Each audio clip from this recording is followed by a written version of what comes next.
আজ থেকে প্রত্যেকটি স্কুলগুলোতে শুরু হলো প্রার্থনায় বন্দে মাতরম গাওয়া। আজ গরম ছুটির পর প্রথম স্কুল খুললো এবং আজ থেকে সরকারি নির্দেশ মতো প্রার্থনায় গাওয়া হলো বন্দে মাতরম। তার সঙ্গেও আগের মতো গাওয়া হলো জনগণ মন। আগে সরকারি স্কুলগুলোতে নির্দেশ ছিল জনগণের সঙ্গে রাজ্য সঙ্গীত গাওয়া, সেই নির্দেশিকায় কোনো বদল না হলেও সংযোজন করা হয়েছে বন্দে মাতরম গাওয়া। তেমনি আজ সকাল থেকেই দেখা গেল চুঁচুড়ার হুগলি ব্রাঞ্চ গার্মেন্টস স্কুলে বন্দে মাতরম গাইতে। স্কুলের শিক্ষক শিক্ষিকারা বলেন, আমরা আগে থেকে স্কুলের বাচ্চাদের হোয়াটসঅ্যাপ গ্রুপে পাঠিয়ে দিয়েছিলাম যাতে তারা কিছুটা শিখে রাখতে পারে। যেহেতু অনেকগুলো শ্লোক রয়েছে, তাই আমরা আগামী দিনে গানটি স্কুলের ক্লাসেও শেখানো হবে। বিস্তারিত জানবো এই মুহূর্তে আমার সঙ্গে টেলিফোন লাইনে রয়েছেন আমাদের প্রতিনিধি অমল। অমল, গরমের ছুটির পর আজ থেকে স্কুল খুললো এবং সরকারি নির্দেশ মতো আজ থেকেই বন্দে মাতরম গাওয়া হলো। কি চিত্র উঠে আসছে হুগলির স্কুলগুলো থেকে? আমি তোমাকে প্রথমে জানাবো, বেশ কিছুদিন স্কুল বন্ধ ছিল গরমের ছুটিতে। আজকে থেকে কিন্তু খুললো সরকারি স্কুল।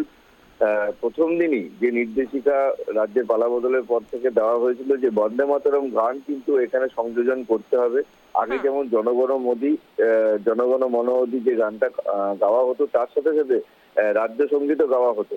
সেই গানের কোনো রকম পালাবদল না করে তার সাথে সংযোজন হলো বন্দে মাতরম গান। হুগলি গভর্নমেন্ট ব্রাঞ্চ স্কুলে আজ সকালেই দেখা গেল বাচ্চারা প্রেয়ার লাইনে দাঁড়িয়ে সেই গান গেয়েছেন। এমনকি বাচ্চারা প্রত্যেকেই খুশি।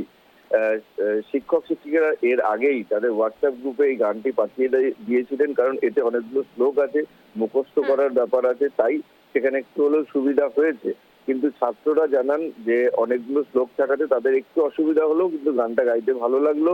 পরবর্তী দিনে শিক্ষক শিক্ষিকারা বলেছেন ক্লাসেও এই গানের কিন্তু অনুশীলন একটা দেওয়া হবে, যাতে পরবর্তী দিনে আরো সরলতা আসে এই গানের উপরে। অমল, আরেকটি প্রশ্ন হচ্ছে, যেহেতু গানটির একাধিক স্তবক রয়েছে, সবকটি কি গাওয়া হচ্ছে নাকি নির্দিষ্ট অংশ গাওয়া হচ্ছে বলে জানা যাচ্ছে? এবং ছাত্রছাত্রীদের এই গান শেখানোর জন্য স্কুল কর্তৃপক্ষ ঠিক কি উদ্যোগ নিচ্ছে? দেখো, স্কুল কর্তৃপক্ষদের উদ্যোগ হচ্ছে, প্রথমেই তারা হোয়াটসঅ্যাপ গ্রুপে গানটি গরমের ছুটির সময় পাঠিয়ে রেখেছিল, যাতে ছাত্ররা এদিকে আরো সরলতা হয় তাদের মধ্যে, এমনকি গানটি যাতে গাইতে পারে। সেই মতো তারা কিন্তু অনেকটাই প্রস্তুত। আজ সবে স্কুল খুলেছে। পরবর্তী দিনের শিক্ষক শিক্ষিকারা যেটা মনে করেছেন যে ক্লাসে প্রত্যেক ক্লাসেই এই গানটির একটি অনুশীলন থাকবে। তাদের যেরকম রুটিন থাকে সেই রুটিনের মধ্যে রেখে দিয়ে এই গানটি অনুশীলন করানো হবে, যাতে এর সরলীকরণ ছাত্রছাত্রীদের মধ্যে আসে পরবর্তী দিনে।